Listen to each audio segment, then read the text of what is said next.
কদিন আগে একটা নেতা একটা ভাই আমার লাল জামা পরে থাকে, বুঝতে পারছেন, লাল মতো দেখতে, একটু কিরকম পান টান খাই বেশি, হ্যাঁ, সে হঠাৎ করে বলছে, কি বলছে, হ্যাঁ হ্যাঁ মুসলমানদের ধর্মগ্রন্থে খুব খারাপ কথা লেখা আছে। কি লেখা আছে ভাই? কি লেখা আছে? বলছে লেখা আছে যে হে মুসলমানেরা, অমুসলিমদের যেখানে পাবে ঘিরে ফেলবে, ঘিরে ফেলে তাদেরকে ধরে সব হত্যা করে দেবে।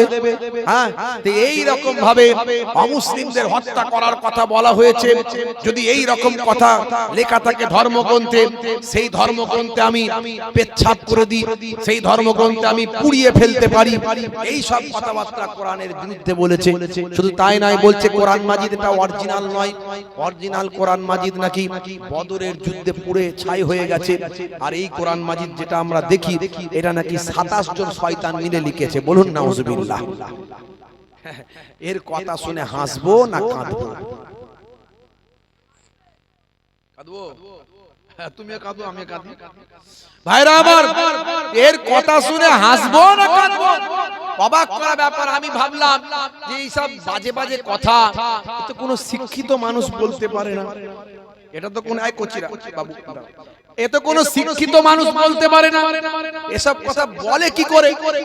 ভালো করে খোঁজ খবর নিয়ে দেখলাম যে ও বাবু 4 পাস, সোশ্যাল মিডিয়ায় ভাইরাল হয়েছে তার এডুকেশন সম্পর্কে। ও বাবু 4 পাস। আবার ও যে মুসলমানদের বিরুদ্ধে এত প্রোপাগান্ডা ছড়াচ্ছে, সোশ্যাল মিডিয়ায় ভাইরাল হলো, ওই ব্যক্তির জামাই নাকি সেও নাকি একজন মুসলিম। দেখেছেন, নিজের জামাই মুসলিম বলছে, জামাইয়ের আবার বিরাট নাকি প্রশংসাও করছে। বুঝতে পারছেন?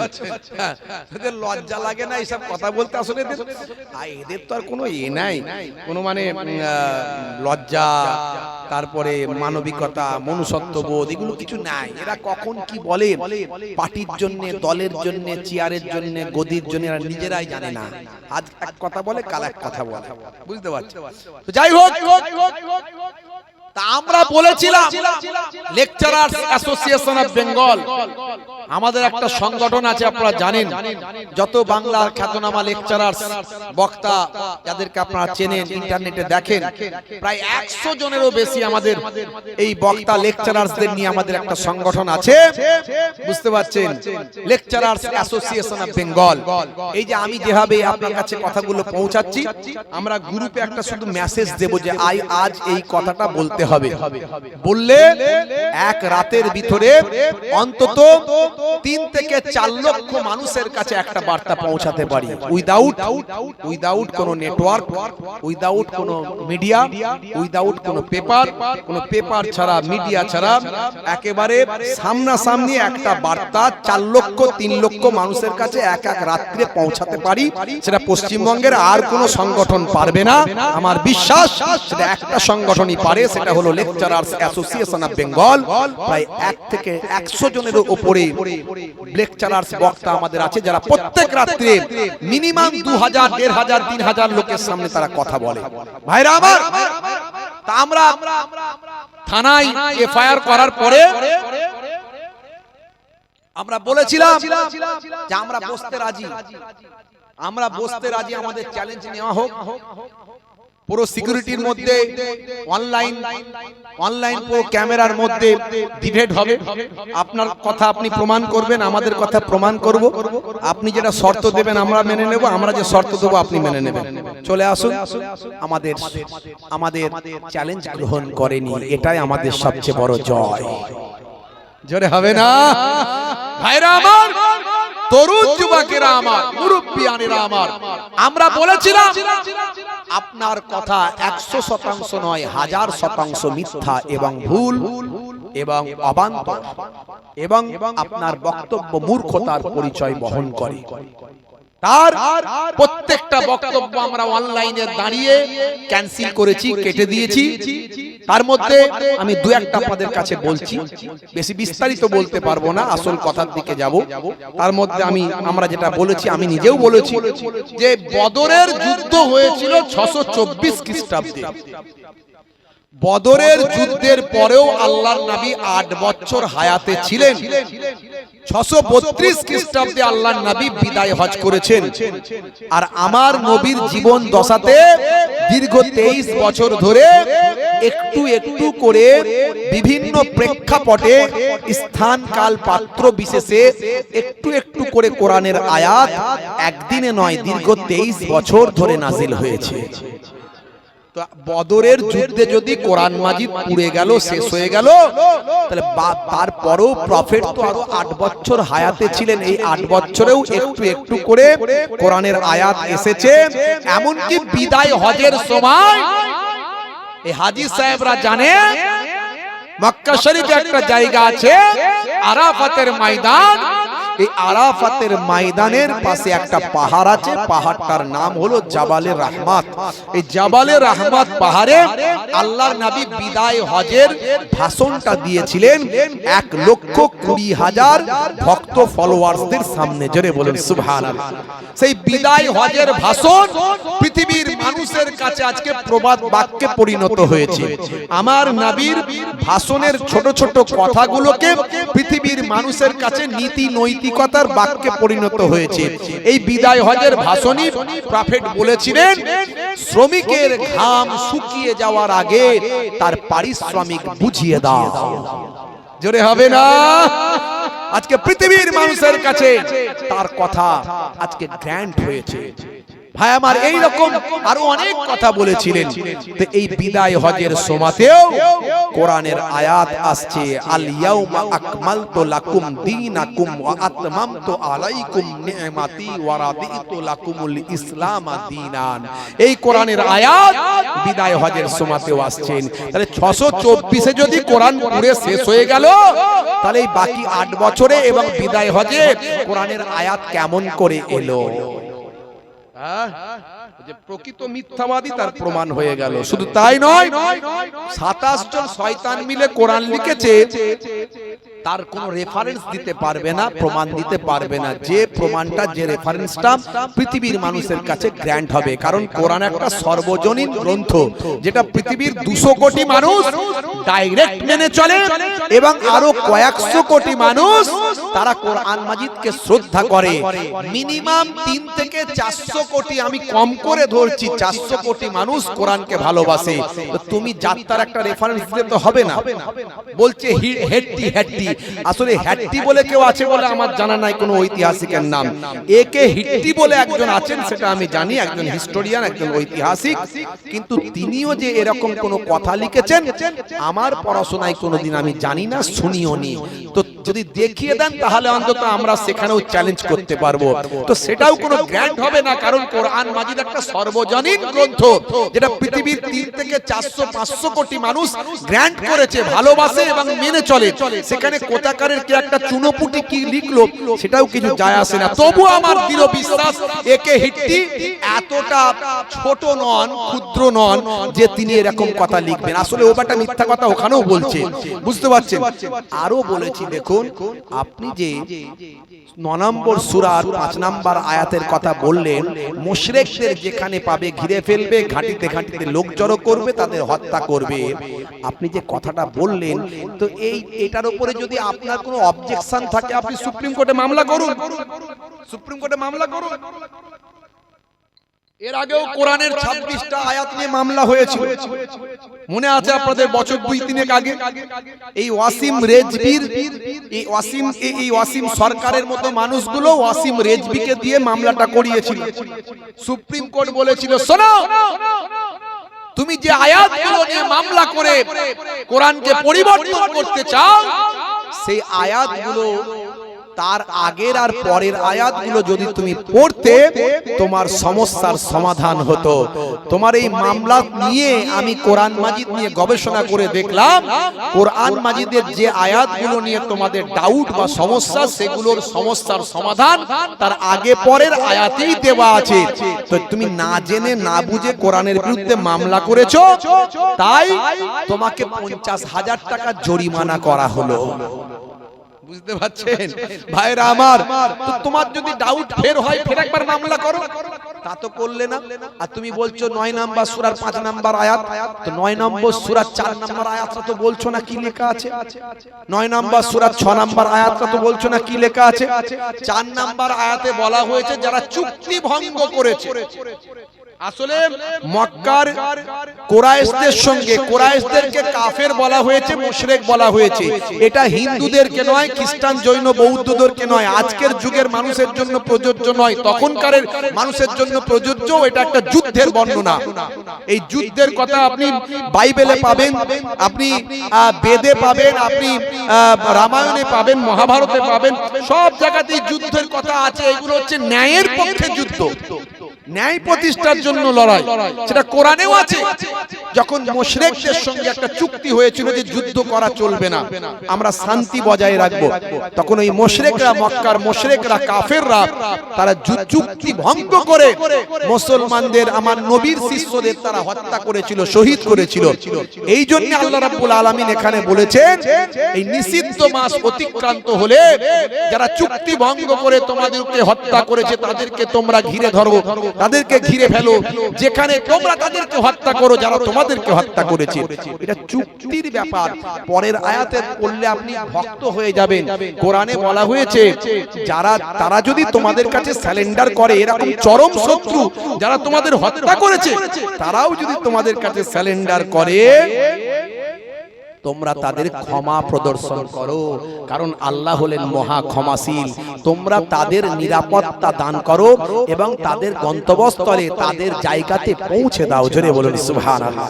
এই তাদের শত্রুকে আপনি ক্ষমা করতে পারেন। হয়তো কোনো যুদ্ধের ময়দানে কোনো কমান্ডার বলল যে শত্রু যখন ক্ষমা প্রার্থনা করেছে ক্ষমা করে দাও, কিন্তু এই রকম কেউ বলবে কিনা জানি না যে ক্ষমা করে তাকে তার ঘরে পৌঁছে দাও।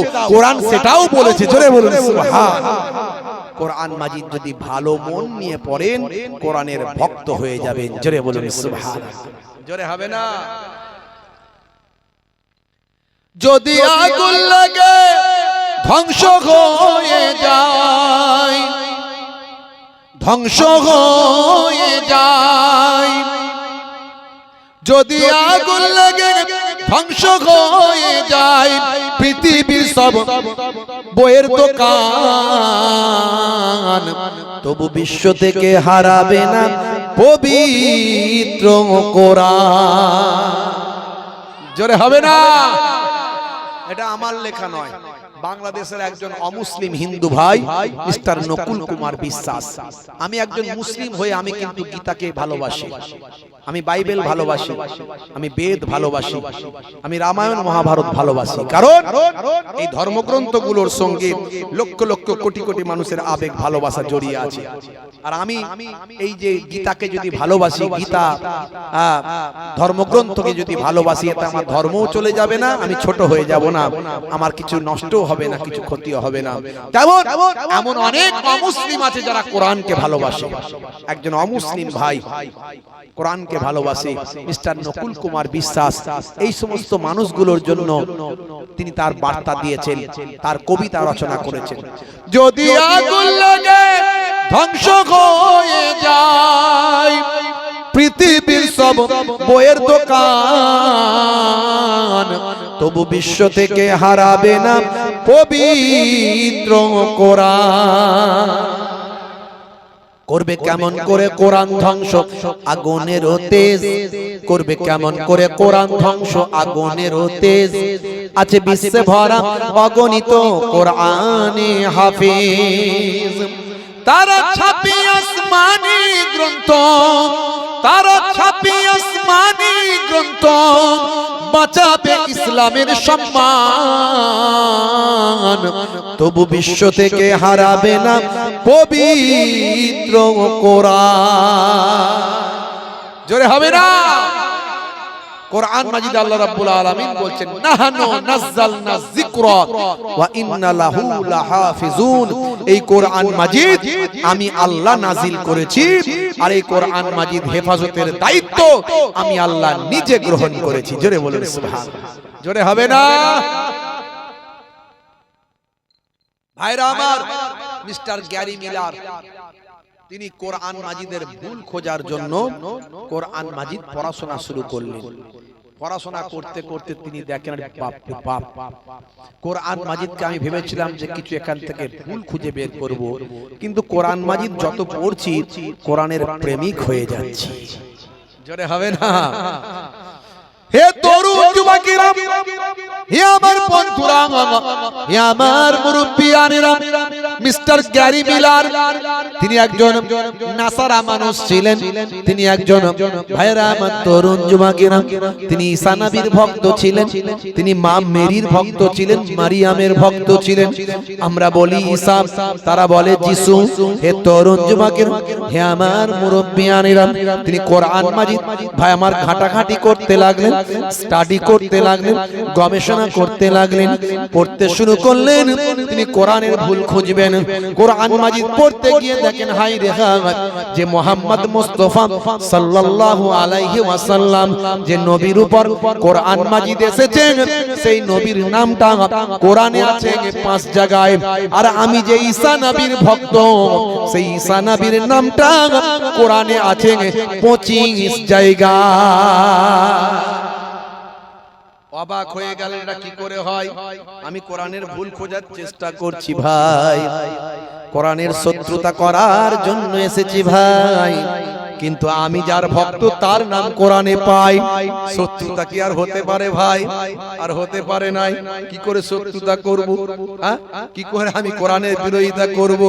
আমি যার ভক্ত তার কথায় কোরআনে বেশি লেখা আছে। যার উপর কোরআন মাজিদ নাজিল হয়েছে তার নাম 5 জায়গায় আছে। শুধু তাই নয়, সেই ঈসা নবীর মা মারিয়াম আলাইহিস সালাম, যাকে আমরা বলি মারিয়াম, তারা বলে মেরি, সেই মা মারিয়াম আলাইহিস সালামের, মারিয়াম আলাইহাস সালামের নামটা কোরআন মাজিদে আছে। শুধু তাই নয়, সে কোরআন মাজিদে একটা সূরা আছে, সূরার নাম হলো সূরা মারিয়াম। হে তরুণ যুবকেরা, হে আমার মুরব্বিয়ানেরা, মিস্টার গ্যারি মিলার কোরআন মাজিদ যত পড়তে লাগলেন, কোরআনের প্রতি আস্তে আস্তে ভালোবাসা তৈরি হতে লাগলো।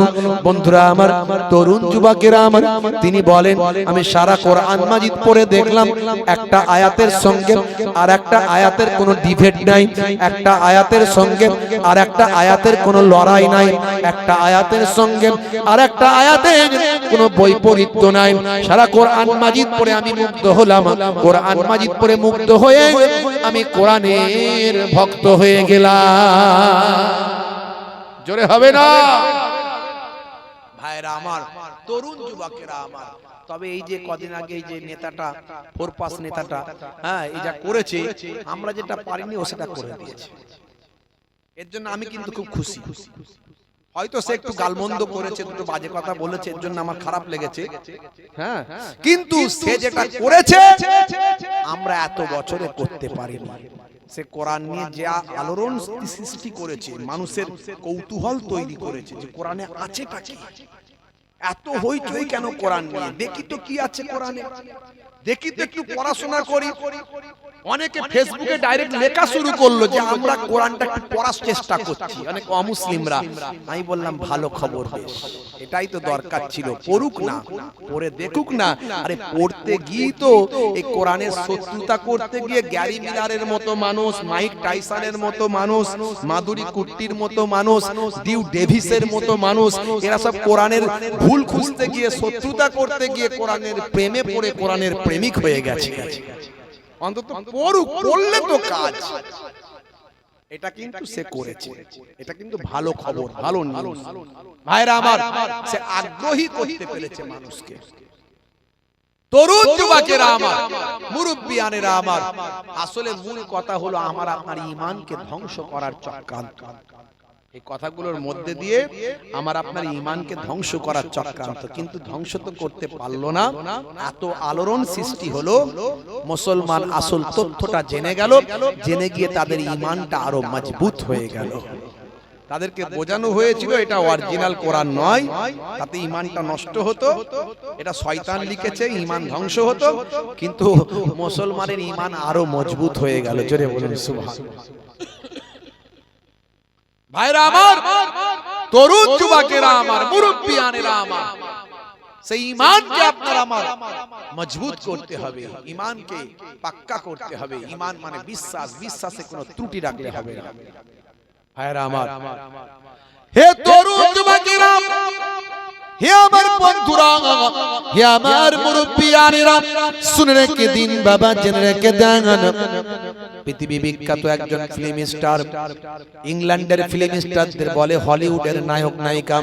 হে তরুণ যুবকেরা, হে আমার মুরব্বিয়ানেরা, এই ইংল্যান্ডের বিখ্যাত ফিল্ম স্টার নাম হলো মিস্টার ডিউ ডেভিস। হে তরুণ যুবকেরা, হে আমার মুরব্বিয়ানেরা, এই ডিউ ডেভিসের পিতা হলেন একজন অ্যাক্টর আর মা হলেন একজন মিউজিশিয়ান। ম্যাগাজিনে বেরিয়েছে, নিউজটা আমার কাছে রাখা আছে।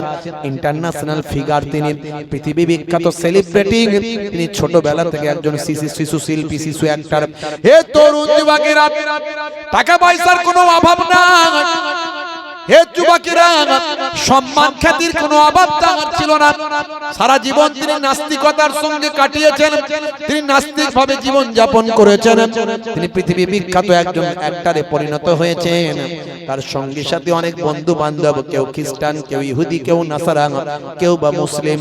হে তরুণ যুবকেরা, সকলের সঙ্গে আলোচনা করে তিনি বললেন, আমি একটু তোমাদের ধর্মগ্রন্থগুলো পড়তে চাই। শোনো, স্রষ্টা বলে যদি কেউ থাকেন, মহান গড বলে যদি কেউ থাকেন, তাহলে নিশ্চয় তার কোনো বাণী পৃথিবীর মানুষের জন্য থাকবে। আর সেই পৃথিবীর বাণী যদি মানুষের জন্য যদি বাণী থাকে, সেই বাণীটাকে তিনটে শর্ত আমার পূরণ করতে হবে। স্রষ্টা বলে যদি কেউ থাকে, গড বলে যদি কেউ থাকে, আল্লাহ বলে যদি কেউ থাকে, নিশ্চয় তার একটা বার্তা, তার একটা বার্তাবাহক গ্রন্থ, বার্তা বহনকারী গ্রন্থ পৃথিবীর মানুষের জন্য থাকবে। আর যদি সেটা থেকে থাকে, সেই গ্রন্থটাকে আমার তিনটে শর্ত পূরণ করতে হবে। যদি আমার তিনটে শর্ত সেই গ্রন্থটা পূরণ করতে পারে, তাহলে সেই গ্রন্থটাকে আমি মহান স্রষ্টার প্রদত্ত গ্রন্থ বলে আমি মেনে নিতে পারি। জোরে হবে না, জোরে হবে না। পৃথিবী বিখ্যাত অ্যাক্টর, হলিউডের বিখ্যাত ফিল্ম স্টার। হে তরুণ যুবকেরা, হে আমার বন্ধুরা, এমন সময় তার বন্ধুদের কাছ থেকে বিভিন্ন ধর্মশাস্ত্রগুলো তিনি নিলেন, বিভিন্ন ধর্মীয় পুস্তকগুলো তিনি নিলেন। তার মধ্যে তিনি কোরআন মাজিদও নিলেন, কোরআন মাজিদও তিনি নিলেন। বন্ধুদের কাছ থেকে বিভিন্ন ধর্মশাস্ত্রগুলো তিনি নিলেন। তিনি বললেন, শোনো, মহান স্রষ্টা যদি থাকে, নিশ্চয় তার প্রদত্ত একটা গ্রন্থ থাকবে পৃথিবীর মানুষের কাছে। সেই গ্রন্থ যদি সত্য হয়, আমার তিনটে শর্ত সেখানে মিলতে হবে। এক নাম্বার হলো, মহান স্রষ্টার গ্রন্থ যদি পৃথিবীর মানুষের কাছে এসে থাকে, তাহলে সেই গ্রন্থটা হবে সংরক্ষিত গ্রন্থ। সংরক্ষিত গ্রন্থ মানে সংরক্ষিত বার্তা, মানে যে বার্তার মধ্যে কোনো পরিবর্তন করার ক্ষমতা পৃথিবীর কোনো মানুষের হয়নি। হে তরুণ যুবকেরা, আমার এক নাম্বার শর্ত, যে গ্রন্থের সঙ্গে মিলবে, দুই নাম্বার শর্তটা খোঁজার চেষ্টা করব। দুই নাম্বার শর্ত হলো, সেই গ্রন্থের মধ্যে যে কথাগুলো থাকবে, একটা কথার সঙ্গে আর একটা কথার কোনো ডিবেট থাকবে না, কোনো বৈপরীত্য থাকবে না, কোনো বিরুদ্ধাচরণ বক্তব্য থাকবে না। কোনো জায়গায় এটা বলা হয়েছে চলবে, আবার একই কথা অন্য জায়গায় নিশ্চয় বলা হবে না, চলবে না। এখানে বলা হয়েছে হ্যাঁ জায়েজ, ওখানে বলা হয়েছে না জায়েজ নয়। এরকম কোনো ডিভাইডেড মূলক, কোনো ডিভিশন মূলক, কোনো বা আমার মত পার্থক্য মূলক বক্তব্য থাকবে না। একই বিষয়ের উপর, একই সাবজেক্টের উপর এক আয়াতে যেটা আছে, অন্য আয়াতে তার বৈপরীত্য বিরুদ্ধাচরণ বক্তব্য থাকবে না। নিশ্চয় মহান স্রষ্টার কথা কখনো দু নম্বরই হবে না। এটা হলো দুই নাম্বার আমার শর্ত। এই দুই নাম্বার শর্ত যদি মিলে যায়, আমি তিন নাম্বার শর্তটা খোঁজার চেষ্টা করব। তিন নাম্বার শর্ত হলো, মহান স্রষ্টা কর্তৃক যদি এসে থাকে, তাহলে যখন মহান স্রষ্টার কাছ থেকে সেই বাণীটা এসেছে, এমন কিছু তথ্য সেই কিতাবে লেখা থাকবে যে তথ্য সম্পর্কে তৎকালীন যুগের পৃথিবীর মানুষ জানে না। জোরে হবে না। মহান স্রষ্টার কাছ থেকে যদি এসে থাকে, এমন কিছু তথ্য সেখানে থাকবে যেটা সেই সময়কার মানুষের জ্ঞানের বাইরে, তবেই তো বোঝা যাবে যে মহান স্রষ্টার লেখা। কারণ মানুষের জ্ঞানের মধ্যে থাকলে তো মানুষে লিখে ফেলতে পারে, কথা ঠিক না বল? তাহলে এমন কিছু তথ্য থাকবে, এই তিনটে শর্ত যদি মিলে যায় তাহলে আমি বিশ্বাস করব সেই গ্রন্থটা মহান স্রষ্টা কর্তৃক এসেছে, আর আমি মহান স্রষ্টাকে বিশ্বাস করব। ভালো করে বুঝবেন শিক্ষিত মানুষ আপনারা, ঈমানকে মজবুত যাতে হয়। আমি ঈমানের ওয়াজ করছি, ঈমানের ওয়াজ করছি এখন। হে তরুণ যুবকেরা, হে আমার বন্ধুরা, হে আমার মুরব্বিয়ানিরা, শুনে রেখে দিন বাবা। এমন সময় মিস্টার ডিউ ডেভিস, হলিউডের বিখ্যাত ফিল্ম স্টার, তিনি কি করলেন? বিভিন্ন বন্ধুদের কাছ থেকে বিভিন্ন ধর্মগ্রন্থগুলো তিনি নিলেন। মুসলিম বন্ধুর কাছ থেকে আল কোরআন মাজিদটা তিনি গ্রহণ করলেন, নিয়ে বললেন 6 মাসের জন্য আমার সঙ্গে আর কেউ দেখা করবে না, আমি বাড়ি থেকে বেরোবো না। 6 মাস ধরে আমি লাওয়া খাওয়া আর পড়াশোনা গবেষণা এটাই আমি করব, কোনো কাজ আমি করব না, কোনো প্রোগ্রামে আমি যাব না, কোনো রকমের অ্যাক্টিং অভিনয় আমি করব না। 6 মাসের জন্য মহান স্রষ্টাকে খোঁজার আমি চেষ্টা করব। আমি যে নাস্তিকতা করে চলি, আমি যে কোনো ধর্ম মানি না, আমার সেই সিস্টেমটা, আমার পদ্ধতিটা, আমার পথটা সঠিক না মহান স্রষ্টা আছেন, সেটা 6 মাস ধরে আমি একটু গবেষণা করব। হে তরুণ যুবকেরা, তিনি আসমানি কিতাবগুলো গবেষণা শুরু করলেন, গবেষণা করতে লাগলেন, গবেষণা করলেন।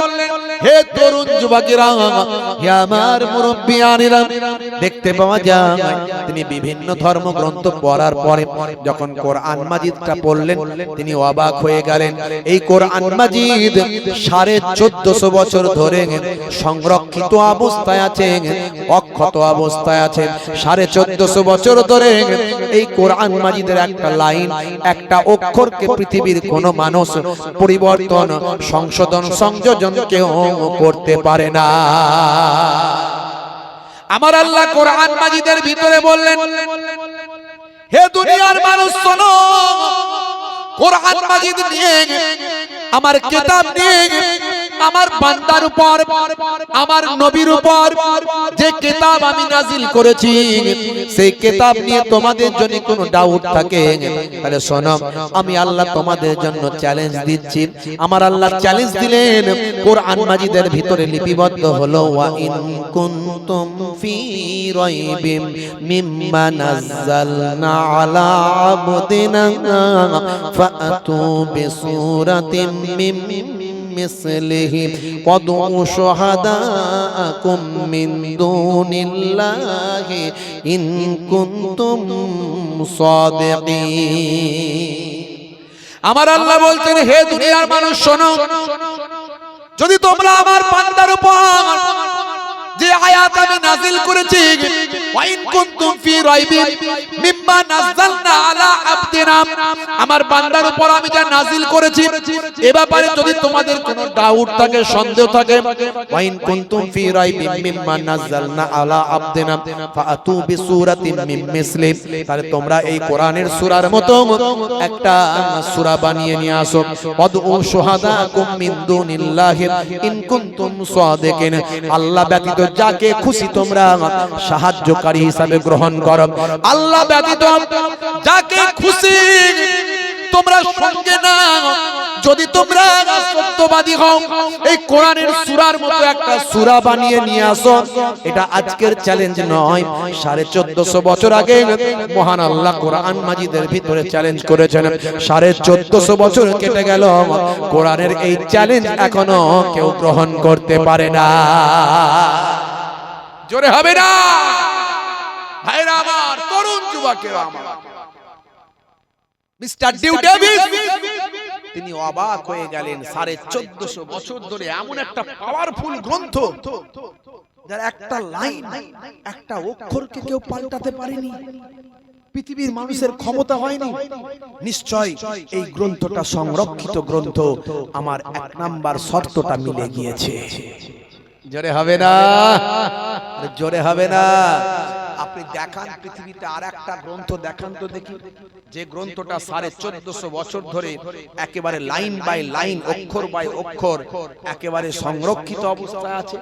দেখান আর একটা গ্রন্থ ভাইরা আমার, মিস্টার টিউ ডেভিস, হে তরুণ যুবকেরা, হে আমার বন্ধুরা, মিস্টার টিউ ডেভিস 2 নাম্বার শর্তটা মেলানোর জন্য তিনি কোরআন মাজিদ পড়ছেন। দেখি তো কোরআন মাজিদের ভিতরে কোন বৈপরীত্যমূলক কথা আছে কিনা, কোন ডিবেটমূলক বক্তব্য আছে কিনা। এখানে একটা বলা হয়েছে ইয়েস, ওখানে বলা হয়েছে সেটার এগেইনস্টে নো, এরকম কিছু বলা হয়েছে কিনা। এখানে বলা হয়েছে জায়েজ, ওখানে বলা হয়েছে একই কথা না জায়েজ, এরকম কিছু বলা হয়েছে কিনা। এখানে মদ খাওয়া হারাম করা হয়েছে, কোন জায়গায় মদ খাওয়া কি হালাল করা হয়েছে দেখি খুঁজে কোথাও। এখানে নামাজ পড়ার নির্দেশ দেওয়া হয়েছে, কোন জায়গায় কি নামাজ না পড়ার নির্দেশ দেওয়া হয়েছে। সারা কোরআন মাজিদটা খোঁজার চেষ্টা করলেন। এ তরুণ যুবকেরা, মিস্টার টিউ ডেভিস অবাক হয়ে গেলেন। কোরআন মাজিদের ভিতরে কোথাও বৈপরীত্যমূলক কোন আয়াত তিনি পেলেন না। শুধু তাই নয়, হে তরুণ যুবকেরা, সূরার নাম সূরা নিসা, আয়াত নাম্বার হলো 82। এই 82 নাম্বার আয়াতে যখন পৌঁছালেন, সেখানে দেখলেন মহান আল্লাহ তিনি বলছেন, আফালা ইয়াতাদাব্বারুনাল কুরআন ওয়ালাউ কানা মিন ইনদি গায়রিল্লাহ লা ওয়াজাদু ফীহি ইখতিলাফান কাসীরা। জোরে হবে না? আল্লাহ বলছেন, হে দুনিয়ার মানুষ শোনো, আফালা ইয়াতাদাব্বারুনাল কুরআন, তোমরা কি কোরআনের প্রতি লক্ষ্য করো না? কোরআনের প্রতি কি তোমরা দেখো না? ওয়ালাউ কানা মিন ইনদি গায়রিল্লাহ, যদি এই কোরআন মাজিদ আল্লাহ ব্যতীত অন্য কারো কাছ থেকে অবতীর্ণ হতো, অন্য কারো কাছ থেকে যদি আসতো, লা ওয়াজাদু ফীহি ইখতিলাফান কাসীরা, নিশ্চয়ই এই কোরআনের মধ্যে অনেক অনেক ইখতিলাফ, কথাবার্তা, বৈপরীত্য, বিরুদ্ধাচরণ বক্তব্য পাওয়া যেত। সারা কোরআন মাজিদের ভিতরে কোথাও বৈপরীত্য, বিরুদ্ধাচরণ বক্তব্য কোরআনের মধ্যে পাওয়া যায় না। বন্ধুরা আমার, তরুণ যুবকেরা আমার, মিস্টার টিউ ডেভিস বলেন, আমার 2 নাম্বার শর্ত মিলে গিয়েছে, এখন বাকি আছে একটা শর্ত। হে তরুণ যুবকেরা, হে আমার মুরব্বিয়ানেরা, যদি এই কোরআন মাজিদ সত্যি সত্যি মহান স্রষ্টার কাছ থেকে এসে থাকে, তাহলে আজ থেকে 1450 বছর আগে এসেছে। 1450 বছর আগে আরবের অবস্থা ছিল, আরবের মানুষজন ছিল যাযাবর, আরবের মানুষজন ছিল বণিক, আরবের মানুষজন ছিল ভবঘুরে। আরবের মানুষরা ভাই আমার এক জায়গা থেকে অন্য জায়গায় পশুপালন করত আর ব্যবসা বাণিজ্য করে ঘুরে বেড়াতো। হে তরুণ যুবকেরা, নিশ্চয় কোরআনের মধ্যে এমন কিছু কথাবার্তা থাকবে যে কথা তৎকালীন যুগের আরবের মানুষদের জানার কথা নয়। এইভাবে আমি খোঁজার চেষ্টা করলাম, কিছু এমন বক্তব্য আছে যেটা মহান স্রষ্টা লিপিবদ্ধ করে দিয়েছেন, অথচ তৎকালীন যুগের মানুষের জ্ঞানের বাইরে এমন কিছু কথা খুঁজছে। খুঁজতে খুঁজতে তিনি পেয়ে গেলেন। হে তরুণ যুবকেরা, হে আমার বন্ধুরা, শুনে রেখে দিন বাবা, যে 1948 সালে 2 সমুদ্রের ভাই আমার গবেষণা করা হয়েছে। 2 সমুদ্র নিয়ে 2 সমুদ্রের পানি একসঙ্গে মিলিত হয়েছে, কিন্তু সেই পানি মিলিত হওয়ার পরেও কালার ফেড হয়ে যায়নি। তাদের মধ্যে বৈশিষ্ট্য আছে আলাদা আলাদা, কিন্তু তারা মিলেমিশে একাকার হয়ে যায়নি। যে যার বৈশিষ্ট্য সে তার ধারণ করে রেখেছে, যে যার কালার, যে যার রং সে তার আলাদা ধারণ করে রেখেছে। 2 সমুদ্রের পানি একসঙ্গে মিলিত হয়েছে। এই থিওরিটার নাম হলো কোস্টা থিওরি।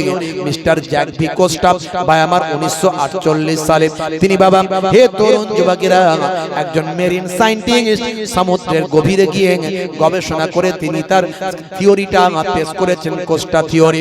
হে যুবকেরা, এটা 1948 সালে কোস্টা থিওরির আবিষ্কার হয়েছে, কিন্তু 1450 বছর আগে কি করে কোরআন মাজিদে লিপিবদ্ধ হলো?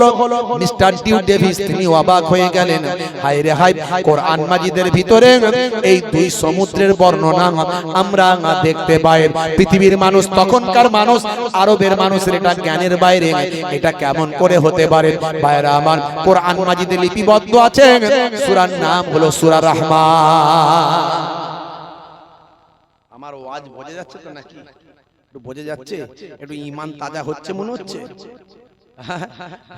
এরা আমাদেরকে বিশ্বাস করাতে চায় কোরআন নাকি 27 জন শয়তান মিলে লিখেছে, মানে আমাদের ঈমানটাকে ধ্বংস করে বলছে। পারবে?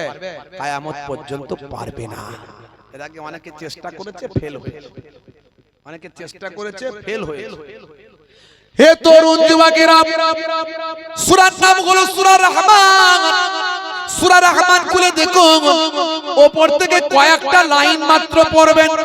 লাইন পড়ার পরে আপনি পাবেন মহান আল্লাহ বলছেন, হে দুনিয়ার মানুষ শুনে রেখে দাও, মারাজাল বাহরাইনি ইয়ালতাকিয়ান বাইনাহুমা বারযাখুল লা ইয়াবগিয়ান ফাবিআইয়ি আলা'i রাব্বিকুমা তুকাজ্জিবান। জোরে হবে না, জোরে হবে না।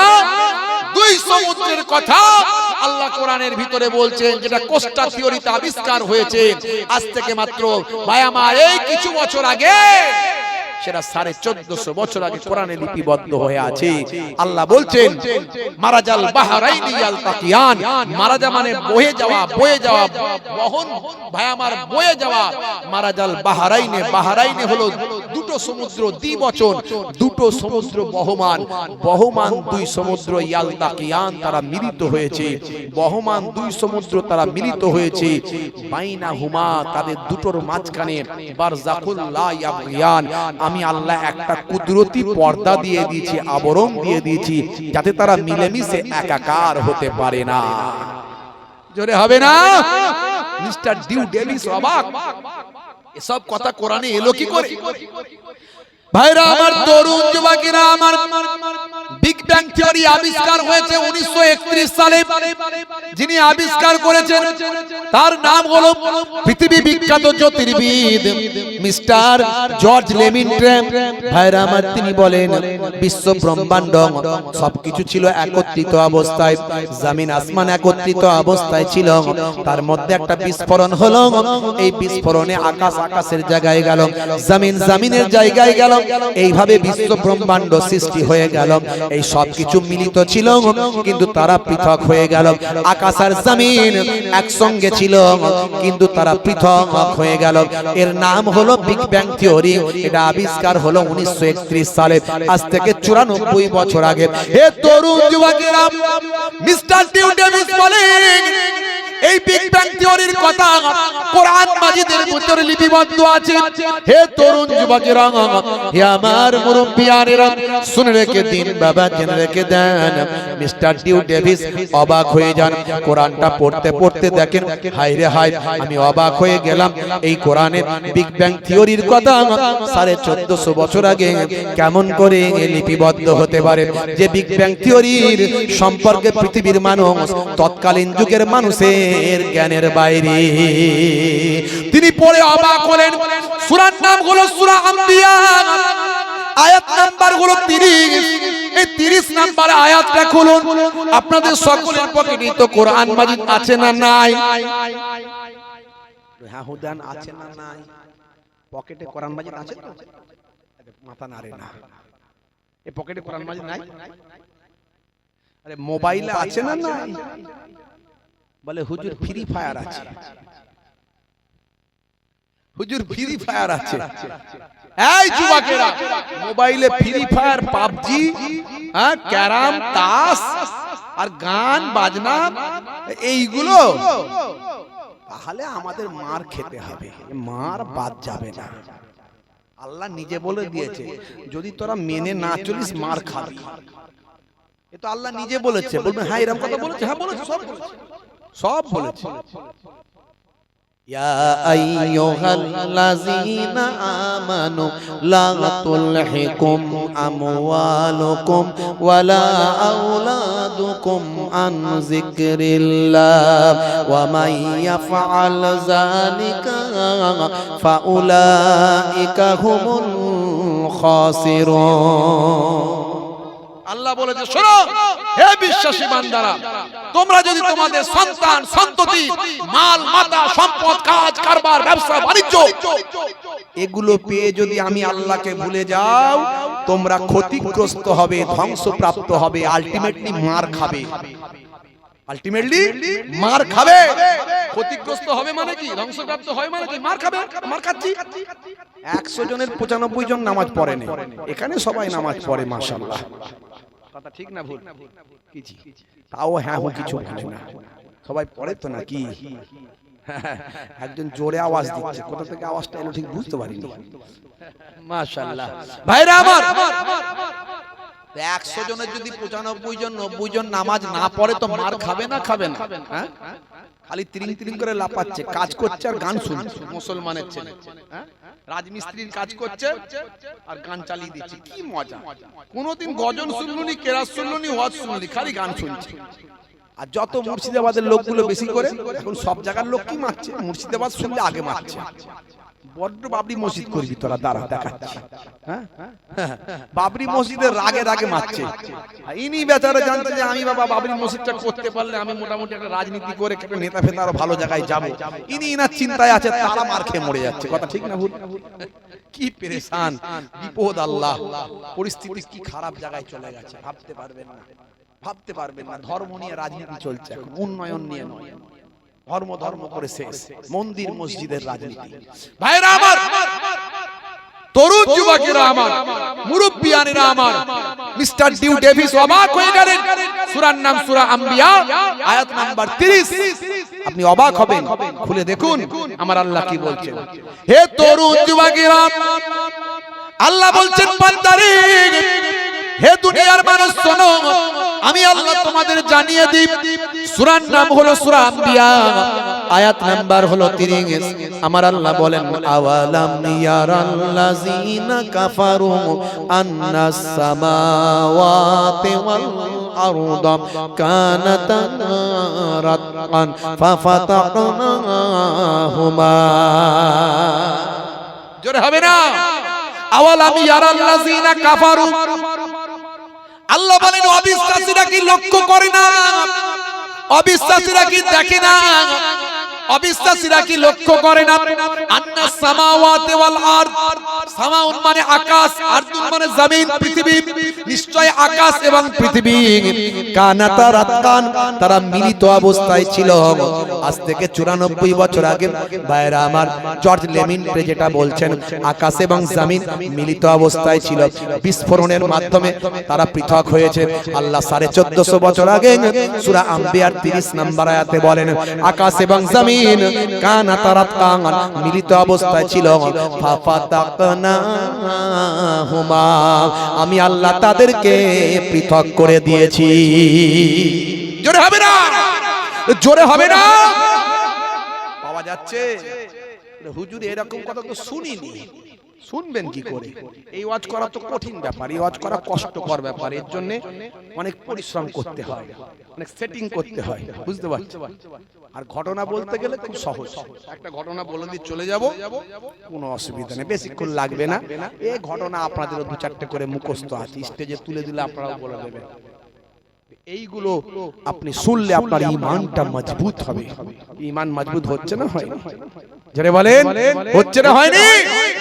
ভাইরা আমার, তরুণ যুবকেরা আমার, মুরব্বিয়ানেরা আমার, ঈমানকে মজবুত করুন, ঈমানকে মজবুত করুন।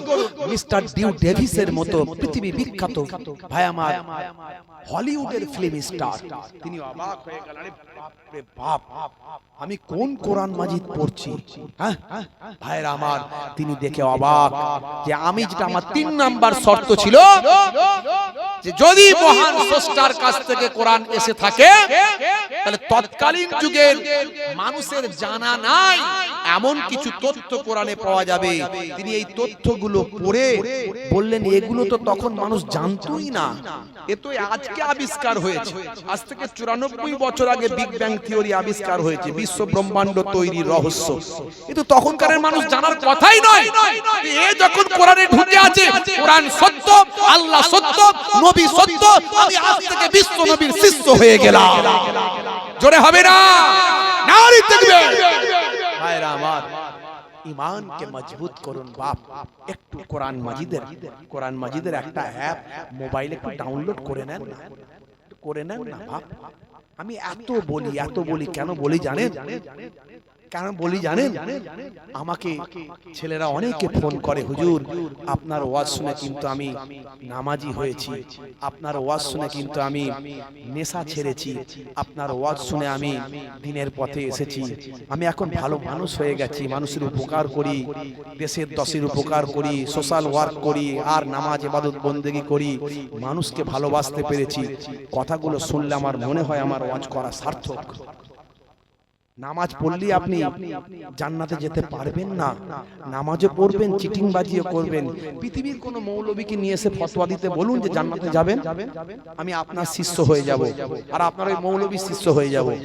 নামাজও পড়বেন, চিটিংবাজিও করবেন, দাড়ি রেখেছেন, ধাপ্পাবাজি করছেন, নামাজ রোজা করে গীবত চগলখড়ি করছেন, মানুষের ক্ষতি করছেন, নামাজ রোজা করে ওজনে ঠকাচ্ছেন, আলসেটে বাড়াচ্ছেন।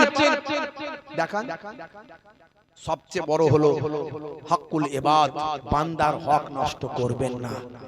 আপনি একটু ইবাদত কম হয়ে গেছে, আল্লাহর কাছে কাঁদুন, আল্লাহ আমার নামাজটা একটু কম হয়ে গেছে, আল্লাহ আমি হয়তো অনেক বয়স পর্যন্ত আমার ঠিকমতো নামাজ পড়া হয়নি, মাঝে মাঝে গাফলতি হয়েছে।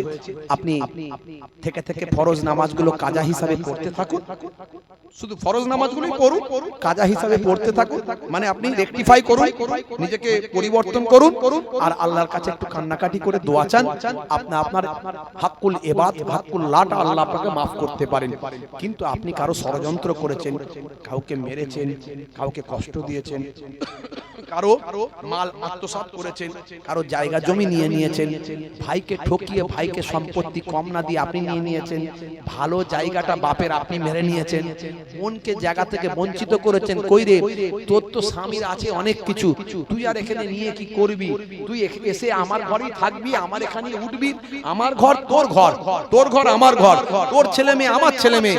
এই ভুল ভাল বোনকে বুঝিয়ে, বোনকে বিরিয়ানি করে ভালো করে খাইয়ে, বোনের অ্যাকাউন্টে 5 লাখ টাকা দিয়ে আর 1 কোটি টাকার সম্পত্তি বাপের মেরে নিয়েছেন। এইগুলো করে আর হজ করে এসে বিরাট বড় আল্লাহওয়ালা সেজে বসে আছেন। অত সহজ নয়। পৃথিবীর কোনো মৌলবীর ক্ষমতা নাই যে আপনাকে বলবে যে হ্যাঁ তুমি ভালো কাজ করেছো। রাগ করবেন না বাপ, আমার কথাগুলো হয়তো আপনাদের খারাপ লাগতে পারে।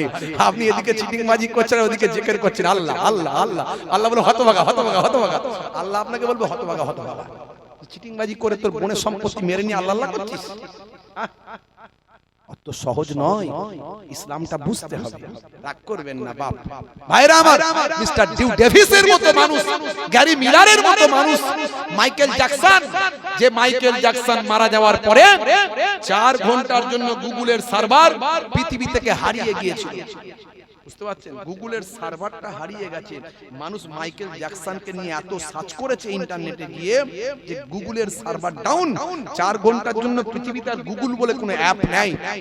সেই মাইকেল জ্যাকসনও আমার নবীর শিষ্য হয়েছে, কোরআনে পড়ে মুগ্ধ হয়েছে। জোরে বলুন সুবহানাল্লাহ। মিকাইল নাম নিয়েছে, গ্যারি মিলার ভাই আমার হ্যানুম্যান, হোমিওপ্যাথির জনক হ্যানুম্যান। তারপরে আপনারা তো আরো অনেক নাম আপনারা জানেন, হাসিম আমলা কত বড় একজন ক্রিকেটার, মঈন আলী খান কত বড় ক্রিকেটার, এরা সব, মেসুত ওয়াজিল, তারপরে সাদিও মানে। আমি এগুলো অনেক বলেছি, আজকে আর বলবো না। আমার বলার উদ্দেশ্য ঈমানকে মজবুত করুন। ঈমানকে মজবুত করার পরে আপনাকে আমলটা করতে হবে, ইবাদতটা করতে হবে। কম হলেও ইবাদতটা করুন, 5 ওয়াক্ত নামাজ পড়ুন, আপনাকে বেশি নামাজ পড়তে হবে না, কিন্তু 5 ওয়াক্তটা ঠিক রাখুন, এটা ফরজ। আপনি বেশি নামাজ পড়লে বেশি মার্কস পাবেন, ফার্স্ট হতে পারবেন, বেশি মার্কস পাবেন। কিন্তু 5 ওয়াক্ত নামাজটা না পড়লে পাস মার্ক পাবেন না, পাস করতে পারবেন না। তা আগে পাসটা তো করুন, তারপরে যদি আপনার মনে হয় আমি ফার্স্ট হব, ভালো রেজাল্ট করব, তাহলে আপনি বেশি বেশি নফল নামাজ পড়ুন। আগে পাস করার চিন্তা করুন। 5 ওয়াক্ত নামাজ বাদ দিলে পাস করতে পারবেন। আবার এই 5 মার্কটাকে ঠিক রাখার জন্য 5 মার্কটাকে ঠিক রাখার জন্য আপনার এই ছোট ছোট ইবাদত আমলগুলো, নবীর সুন্নতগুলো, ছোটদের সঙ্গে স্নেহ করা, বড়দের সম্মান করা, পিতামাতার খেদমত করা, স্ত্রীর সঙ্গে ভালো ব্যবহার করা, পাড়া প্রতিবেশীর সঙ্গে মিষ্টি ব্যবহার করা, সব সময় হাসি হাসি মুখ রাখা। গম্ভীর মুখ রাখবেন না, ভয়ঙ্কর, লোকে ভয় পায় আপনাকে দেখলে। কিছু লোক আবার মোচ পাকায় যাতে করে লোকে ভয় পায়, আছে না নাই? যে আমাকে দেখে যেন লোকে ভয় পায়, এরকম একটা চিন্তা ভাবনা নিয়ে চলে। বড় বড় মোচ রাখে, ভয়ঙ্কর চেহারা করে, বুঝতে পারছেন? মাঝে মাঝে মুখ পাকায়। হ্যাঁ, আমার নবী এমন পোলাইট ব্যবহার করতেন, এত মিষ্টতা চেহারা ছিল যে বাচ্চারাও কথা বলতে ভয় পেত না। আপনি এমন ভাবে চাল চলন করুন যাতে আপনাকে কেউ না ভয় পায়, বুঝতে পারছেন? এটাও ইবাদত। রাস্তা দিয়ে যাচ্ছেন, পেরেক কাঁচ ভাঙা পাথর পড়ে আছে, সরিয়ে দেন, ইবাদত। এতিম বাচ্চা পেয়েছেন, এতিম বাচ্চাকে পেলে এতিম বাচ্চার মুখে হাসি ফোটান, তার দুঃখ কষ্ট দূর করে দেন। যদি এতিম বাচ্চার মুখে হাসি ফোটানোর ক্ষমতা আপনার না থাকে, তার দুঃখ দূর করার ক্ষমতা না থাকে, অন্তত নবী বলেন তার মাথায় ভালোবেসে একবার স্নেহপূর্ণ হাতটা বুলিয়ে দাও। এই হাতটা বোলালে তার মাথার যতগুলো চুল তোমার হাতেতে লেগেছে ততগুলো নেকি আল্লাহ তোমার নামাজের খাতায় দান করে দেবেন। জোরে হবে না? পিতামাতার চেহারার দিকে যদি শ্রদ্ধার নজরে সন্তান তাকায়, ফিকুল্লে নাজারাতিন, প্রত্যেক দৃষ্টির বিনিময়ে আমার আল্লাহ এক একটা কবুল করা নফল হজের সওয়াব দেন। সাহাবী বলেন যদি 100 বার তাকায়, আল্লাহর নবী বলেন আল্লাহর দরবারে নেকির কোনো কমি নাই। 100টা কবুল করা নফল হজের সওয়াব আল্লাহ ওই সন্তানের নামাজ আমলে দান করে দেন। পিতামাতা বাড়িতে বুড়ো বুড়ি হয়ে গেছে, একবারও মনে হচ্ছে না যে আমার বাপ মায়েরও ভালো মন্দ খেতে ইচ্ছা করে। আপনি বেড়াতে যাচ্ছেন, বউকে নিয়ে ছেলেদেরকে নিয়ে ভালো ভালো হোটেলে খাচ্ছেন, একবারও মনে হচ্ছে না আমার বাপ আব্বার জন্য একটু কোল্ড ড্রিঙ্কস নিয়ে যায়, একটু মিঠা দইটা নিয়ে যায়, একটুখানি 2-in-1 রসগোল্লা নিয়ে যায়, আমার আব্বা অসুস্থ আছে, তাড়াতাড়ি ডাক্তারখানায় নিয়ে যেতে হবে, ও বুড়ো হয়ে গেছে আর কদিন বাঁচবে, এই যে কথা বলে ইগনোর করা, তার মানে অবহেলা করা, মনে রাখবেন কঠিন গুনাহের মধ্যে পড়তে হবে। এগুলো মাথায় রাখতে হবে, এগুলো সব ইবাদত। আপনাকে আমাকে ভাবতে হবে, ছোট ছোট কাজগুলো আপনাকে লক্ষ্য রাখতে হবে। মাঝে মাঝে ঘরটা ঝাড়ু দেবেন স্ত্রীর সঙ্গে, স্ত্রীকে বলবেন ওই গো ফুলটুসির মা, তোমার শরীরটা খারাপ, তুমি একটু অপেক্ষা করো, তুমি একটু বসো, রেস্ট নাও, আমি একটু ঘরটা ঝাড়ু দিয়ে দিচ্ছি। এই ঘরটা ঝাড়ু দেওয়াটাও ইবাদত। জোরে বলুন সুবহানাল্লাহ। নবী প্রেম শিখিয়েছে। আর মুসলমানের ছেলে এখন শাহরুখ খান, সলমান খানের কাছ থেকে প্রেম শিখেছে। এদের প্রেমটা সব বিয়ের আগে, আর নবী শিখিয়েছেন প্রেম বিয়ের পরে। জি হ্যাঁ, মাঝে মাঝে ঘরটা ঝাড়ু দেবেন, স্ত্রীর সঙ্গে ছোট ছোট কাজগুলো করবে, স্ত্রীর সঙ্গে সুন্দর কথা বলবে, এগুলো সব নবী শিখিয়েছেন। আচ্ছা, ঘরটা যদি মাঝে মাঝে আপনি একবার ঝাড়ু দেন, কখনো কখনো ঘরটা ঝাড়ু দিলেন, একটু ছোট ছোট কাজগুলো, ওই গো ফুলটুসির মা, তোমার শরীরটা খারাপ, তুমি একটু অপেক্ষা করো, বসো, রেস্ট নাও, আমি একটা আলুটা ছিলে দিচ্ছি, যদি এটা করেন, আচ্ছা বলবেন যে হুজুর এ কেমন ওয়াজ হচ্ছে, এ কি কথা বলছেন আপনি, এগুলো তো মেয়েদের কাজ, আমরা কেন করব? দার বাবু, কত বড় আপনি কি হয়েছেন বলুন তো ভাই?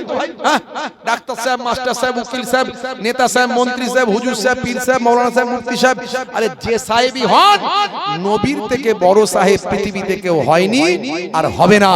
আমার নবী মাঝে মাঝে ঘরটা ঝাড়ু দিতেন, ওয়ায়াকুমুল বাইতা, নবী আমার মাঝে মাঝে ঘরটা ঝাড়ু দিতেন, ওয়ায়াহমিলু বিজাতিন মিনাস সুক, নবী আমার বাজারটা মাঝে মাঝে নিজে হাতে করে নিয়ে আসতেন। জোরে বলুন সুবহানাল্লাহ। এই কাজগুলো করবেন, নবী করেছেন বলে করছি, সুন্নতের সওয়াবটা আপনার নামাজের খাতায় আল্লাহ লিখে দেবেন। আর প্রেমটা ফেভিকল আঠা, বোঝেন তো? ফেভিকল আঠার মতো প্রেমটা হয়ে যাবে, পুরো বুড়ি হয়ে যাবেন, প্রেম কিন্তু কমবে না। এখনকার বেশিরভাগ ঘরেতে স্বামী স্ত্রীর গন্ডগোল, প্রেম নাই। তার কারণ কি? প্রেম করতে জানে না। যা প্রেম এদের বিয়ের আগে সব শাহরুখ খানের কাছ থেকে শিখেছে, সলমান খানের কাছ থেকে শিখেছে। বিয়ের আগে প্রেম করে যুবক ছেলেরা, হাতে ব্লেড দিয়ে কেটে আই লাভ ইউ, তোমার জন্য জীবন দেব, রেল লাইনে মাথা দেব, বিষ খেয়ে মরে যাব, পটল ডাঙায় চলে যাব। বাপ রে বাপ, কি প্রেম রে ভাই! বাপ বলে তাড়াতাড়ি বিয়েটা দে নালে ছেলেটা মরে যাবে। চাচারা বলে হারা এ তো 19-20 বছর বয়স, ইনকাম করে না, খাওয়াবে কি? বলে তোর বাবু খাওয়াবে পরে, আগে বাঁচলে তবে খাওয়াবে না। ভাই আমার বিয়ে শাদী হয়ে গেল, 1-2 বছর 3 বছরের ভিতরে 2-3টে বাচ্চা কাচ্চার বাম্মা হয়ে গেল। প্রেম ভালোবাসা কোথায় গায়েব হয়ে গেল। রাত্রে 9টার পরে 10টার পরে যখন ঘরের পাশ দিয়ে কেউ যায়, ঘরের ভিতর থেকে 220 আর 440 আওয়াজ হয়, শুধু ভীষণ ভাষাম ভীষণ ভাষাম, বলে তৃতীয় বিশ্বযুদ্ধ চলছে। বুঝতে পারছেন? নবীর সুন্নাত আপনাকে আমাকে ভাবতে হবে। সব কিছুর মধ্যে, খাওয়া বসা ওঠা শোয়া সব কিছুর মধ্যে আপনি নবী আনার তরিকায় চলুন। আজ থেকে প্রতিজ্ঞা করুন যে আমি আমার নবী আনার তরিকায় চলবো, ঈমানকে মজবুত করব, নবী আনার তরিকায় চলবো। আপনার জীবনটা ধন্য হবে।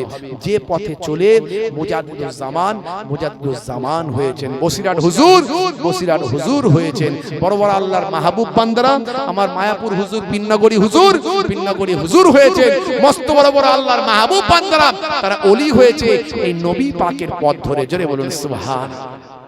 জোরে হবে না?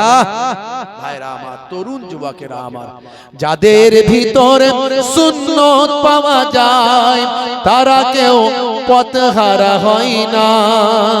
রাসূলের পথে যারা চলে দুনিয়ায়, বাতিলের বাধা তারা মানে না। নিশীথ রজনীতে সেজদাতে যায়, হুসাইন তাদের নিয়ে ভাবনাতে রয়। বিপদের মাঝে তারা যতই পড়ুক, বিপদের মাঝে তারা যতই পড়ুক, রাসূলের তরিকা ছাড়ে না। যাদের ভিতরে সুন্নত পাওয়া যায় তারা কেউ পথহারা হয় না। রাসূলের পথে যারা চলে দুনিয়ায়, বাতিলের বাধা তারা মানে না। জোরে হবে না? ভাইরা আমার, তরুণ যুবকেরা আমার, ওয়াজ লম্বা নয়, সময় অনেক চলে যাবে, একটুখানি দান তুলতে হবে, বুঝতে পারছেন? এর আগেও একবার আপনাদের এখানে এসেছিলাম, সেবারও দান তুলতে হয়েছিল। আমি তো ভাইদের বলছিলাম যে ছোট ভাইকে দিয়ে দানটা তুলে নিলে ভালো হতো। যাই হোক, একটু বলতে হবে। আপনারা তো দাতা মানুষ, আল্লাহ করে এই দানের বাদাউলাতে আল্লাহ দুনিয়া আখিরাতের কামিয়াবি দান করেন। দান এমন একটা জিনিস, দানের ফজিলতে আমার আল্লাহ বড় বড় বিপদ মুসিবত দূর করে দেন। হযরতে সুলাইমান নবী জিন দৈত্যের উপর, জিনেদের উপর বাদশাহী করতেন, আপনারা জানেন। মানুষ পশু পাখি সবার উপর বাদশাহী করতেন। সুলাইমান নবীর জামানায়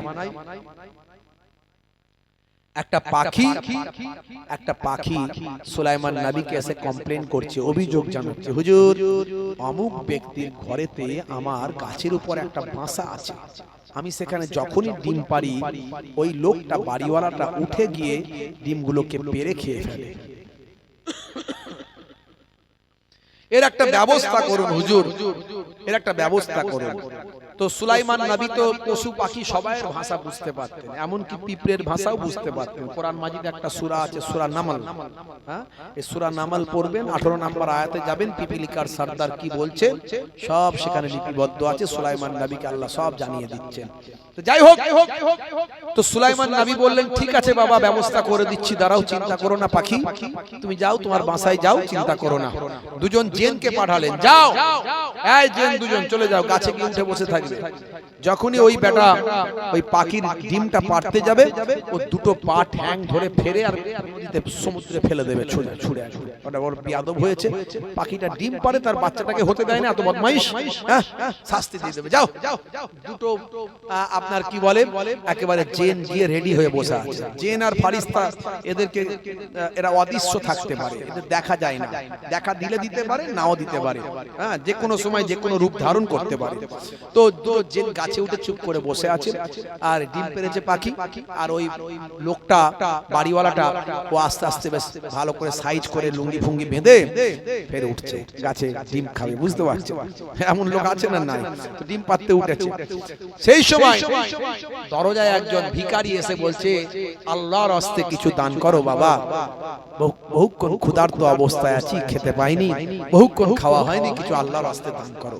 এই যে একজন ফকির ফকির এসে যখন দানটা চেয়েছে, তখন সে গাছে ডিম পারেনি, তার আগেই গাছ থেকে তার বউকে নির্দেশ দিচ্ছে, কিছু দাও ফকিরকে, তাড়াতাড়ি আগে ফকিরকে দাও, তাড়াতাড়ি আগে দাও। তো ফকিরকে যখন দেওয়া হয়েছে, ভাই আমার খাবারটা যখন দেওয়া হয়েছে, ফকির তখন বলছে, আল্লাহ তুমি এদের হেফাজত করে দাও, এদের বিপদ মুক্ত করে দাও। সঙ্গে সঙ্গে আল্লাহর নির্দেশ হয়ে গেল, এখনই ওই লোকটিকে জেনেরা মেরে ফেলবে, তাড়াতাড়ি দুইজন ফেরেশতা যাও, ওই জেন দুটোকে ছুঁড়ে পানিতে ফেলে দাও। সঙ্গে সঙ্গে দুইজন ফেরেশতা চলে গেল, গিয়ে জেন দুটোকে ছুঁড়ে পানিতে ফেলে দিল। ওই মানুষটা আবার ডিম পেড়ে নিয়ে এসে ডিম খেয়ে নিল। তার মানে এটা বলছি না যে আপনি ডিমও খাবেন পাখির, কারো কারো কারো মানে লুকিয়ে লুকিয়ে নিয়েও নেবেন আবার দানও করবেন, সেটা নয়। মানে বলার উদ্দেশ্য হলো যে দান করলে আল্লাহ বিপদ দূর করে দেয়। জোরে বলুন সুবহানাল্লাহ, জোরে হবে না? কোরআন মাজিদের নির্দেশ কখনো মিথ্যা হতে পারে না। কোরআন মাজিদে আল্লাহ রাব্বুল আলামিন বলছেন, মান জাআ বিল হাসানাতি ফালাহু আসরু আমসালিহা, বান্দা এক দিলে আমি আল্লাহ তোমাকে 10 দেব। জোরে বলুন সুবহানাল্লাহ। হাদিসে কুদসির মধ্যে এসেছে, একের বদলে 10, একের বদলে 700, একের বদলে আমি আল্লাহ বেহিসাব দান করে দিই। জোরে বলুন সুবহানাল্লাহ। আল্লাহর নবী বলেন, যারা তোমার বাপ মা দাদা দাদি কবরে চলে গেছেন তাদের অবস্থাটা তোমরা জানো না, একটা ডুবন্ত মানুষের মতো গোনার সাগরে পড়ে হাবুডুবু খায়, তারা দোয়ার আশা করে মিন আবিন আও উম্মিন আও আখিন আও সাদিকিন। দুনিয়ার মধ্যে তাদের বাপ মা ভাই বন্ধু কেউ যদি সামান্য তাদের জন্য দান সাদকা করে দেয়, নবী বলেন কাল জাবালে আমার আল্লাহ রহমতের পাহাড় করে ওই মুর্দা মৃত ব্যক্তির রুহে পৌঁছে দেন। জোরে বলুন সুবহানাল্লাহ। আপনাদের প্রত্যেকেরই বাপকুল মাকুল শ্বশুরকুল শাশুড়িকুল কেউ না কেউ কবরে পড়ে আছেন। বাপ আহারে, তারা কিন্তু আপনাদের দিকে আজকের দিনে বিশেষ করে নজর দিয়েছেন, তাকিয়ে আছেন, লক্ষ্য রাখছেন। যদি আমাদের জন্য আমাদের আত্মীয় স্বজন একটু দান সাদকা করে দেয়, যেটুকু গোনার জন্য যেটুকুর জন্য আমি বিপদের মধ্যে আছি, এই দান সাদকার ওসিলায় ভাইরা আমার, আমার আল্লাহ তাদের বিপদ মুক্ত করে দেন। ভাই আমার, রূহগুলোকে ইল্লিনের উচ্চ মাকামে অধিষ্ঠিত করে দেবেন, আর কবরগুলো জান্নাতের টুকরা বানিয়ে দেবেন। জোরে বলুন সুবহানাল্লাহ। ভাইরা আমার, আল্লাহর নবী আহলে বায়াতকে অনেক ভালোবেসেছেন, আহলে বায়াতকে অনেক মহব্বত করেছেন। দয়ার নবী বলছেন, তারাক্তু ফীকুম মা ইন আখাযতুম বিহি লান তাদিল্লু কিতাবাল্লাহি ওয়া ইতরাতি আহলে বাইতি। আমি তোমাদের কাছে দুটো জিনিস রেখে দিয়ে গেলাম, একটা হলো আমার আল্লাহর বাণী কোরআন মাজিদ, আর একটা হলো আমার আহলে বায়াত, আমার পরিবার। যে আহলে বায়াত পাক পাঞ্জাতন পবিত্র 5টা বাদান, আল্লাহর নবী মা ফাতেমার বাড়িতে গেলেন, মা ফাতেমাকে ডাক দিলেন, আম্মাজান ফাতেমা এলেন। আল্লাহর নবীর গায়ে ছিল চাদর, সেই চাদরের ভিতরে আম্মাজান ফাতেমাকে ঢুকিয়ে নিলেন। নেওয়ার পরেই ভাইরা আমার, সেখানে ছিলেন হযরতে আলী মুর্তজা, তিনি এসে হাজির হলেন। আল্লাহর নবী হযরতে আলী মুর্তজাকে চাদরের ভিতরে ঢুকিয়ে নিলেন। তারপরই এলেন হযরতে ইমাম হাসান ইমাম হুসাইন, ইমাম হাসান ইমাম হুসাইনকেও চাদরের ভিতরে ঢুকিয়ে নিলেন। ঢুকিয়ে একসঙ্গে চাদরের ভিতরে ঢুকিয়ে আল্লাহর নবী বলেন, আল্লাহ তুমি আমার আহলে বায়াতকে কবুল ও মঞ্জুর করে নাও। জোরে হবে না? ভাইরা আমার, কারবালা ময়দানে আহলে বায়াতের উজ্জ্বল নক্ষত্র ইমাম হুসাইন রাদিয়াল্লাহু তাআলা আনহু, তার আরো 71 জন সঙ্গীর উদ্দেশ্যে তিনি বলেছিলেন, বাবারা আমার সঙ্গে দ্বন্দ্ব এজিদের, তোমাদের সঙ্গে দ্বন্দ্ব নাই। এজিদ আমাকে মেরে ফেলতে চায়, কারণ আমি যদি বেঁচে থাকি তাহলে এজিদ আর বাদশা হতে পারবে না। তাই বাবা তোমরা চলে যাও, আমার জন্য তোমরা জীবনটাকে দিয়ে দিও না, আমার জন্য তোমরা জীবন উৎসর্গ করো না, তোমরা চলে যাও। বাবা তোমরা আমার মুখ দেখে হয়তো যেতে পারছো না, বুঝতে পারছি, কি করে আমাকে ছেড়ে যাবে? আচ্ছা ঠিক আছে, আমি আলোটা বন্ধ করে দিচ্ছি। তাঁবুর ভিতর রাতের বেলা আলোটা বন্ধ করে দিলেন, দিয়ে নির্দেশ দিলেন, তোমরা চলে যাও, দ্বন্দ্ব আমার সঙ্গে আমি বুঝে নেব, তোমাদের জীবন উৎসর্গ করার দরকার নাই, তোমাদের জীবন দেওয়ার দরকার নাই, বাবা চলে যাও। কিছুক্ষণ পরে লাইটটা জ্বালিয়ে দিয়ে দেখছেন একজনও চলে যাননি, সবাই যে যেখানে ছিলেন সেই অবস্থাতেই আছে। জোরে হবে না? এই হলো আহলে বায়াতের মহব্বত। তিনি জিজ্ঞাসা করলেন, কেন চলে গেলে না বাবা? তোমরা চলে যেতে পারতে। বলে হুজুর, আজকে যদি আমরা আহলে বায়াতের উজ্জ্বল নক্ষত্রকে ছেড়ে দিয়ে চলে যাই, কাল কিয়ামতের দিনে দো জাহানের বাদশার সামনে আমরা দাঁড়াতে পারবো না। সেই আহলে বায়াতকে ভালোবেসে, পাক পাঞ্জাতনকে ভালোবেসে একজন মানুষ আছেন, একজন ভাই আছেন 5005 টাকা অন্তরে আহলে বায়াতের প্রেম আছে, আহলে বায়াতের মহাব্বত অন্তরে আছে, কিন্তু বহিঃপ্রকাশ ঘটেনি। আমি প্রত্যেকদিন যেখানে যেখানে বলছি এমন যুবক ছেলেরা হাত তুলছে, আমি অবাক হয়ে যাই। এদের অন্তরে আল্লাহ এতটা আহলে বায়াতের মহাব্বত দিয়েছেন। আমি দোয়া চাইবো আপনাদের পীরের ঘরের আওলাদ, দুই দিক থেকে কুরাইশ খানদান, আহলে বায়াতের খানদানের ছিটে ফোটা রক্ত আমার শরীরে আছে। এই গভীর রাত্রিতে দুনিয়ার অফিস বন্ধ, আল্লাহর অফিস খোলা, আমি আপনাদের জন্য দোয়া চাইবো। আমার আল্লাহ যেন দুনিয়ার জমিনে আহলে বায়াতের রুহানি নেক নজর, নেক ফয়েজ আপনার উপর নসিব করেন। আমার আল্লাহ তাআলা যেন কাল কিয়ামতের দিনে আহলে বায়াতের সুপারিশ সাফাতি নসিব করে। আমার আল্লাহ তাআলা যেন আহলে বায়াতের সঙ্গে আপনাকে জান্নাতি বানিয়ে দেন। আহলে বায়াতের যারা প্রেমিক হয়, যারা হৃদয়ে আহলে বায়াতের প্রেমকে লালন করে, তারা টাকা পয়সা তো দূরের কথা, নিজেদের জীবনটা পর্যন্ত দিতে পারে। আছেন কোন আহলে বায়াতের প্রেমিক? আমি সবাইকে চাইনি, ওই জন্য একজনকে চেয়েছি। এতগুলো মানুষের ভিতরে কি একটা পাবো আহলে বায়াতের প্রেমিক যে 5005 টাকা আমার কারবারি ভাই, ব্যবসায়ী ভাই, নিজের বাপ কবরে, মা কবরে, দাদা কবরে, দাদি কবরে, সন্তানের পড়াশোনার জন্য, বিপদ মুক্ত হওয়ার জন্য, মুসিবত থেকে দূর আল্লাহ হেফাজত করার জন্য বিভিন্ন নিয়ত করে, বুখারী শরীফের প্রথম হাদিস ইন্নামাল আমালু বিন্নিয়াত, নিয়তের উপর আমল হয়। আছে কোন আল্লাহর বান্দা একজন হাতটা তুলে দেখাতে পারেন? আমার বাপজি হাত তুলেছেন, আমার বাপজি হাত তুলেছেন, ভাই আমার বাপজি হাত তুলেছেন। 5005 কি নাম? জনাব মুহতারাম মিরাজুল ইসলাম সাহেব, জোরে বলুন মারহাবা, জোরে বলুন মারহাবা, নারে তাকবীর।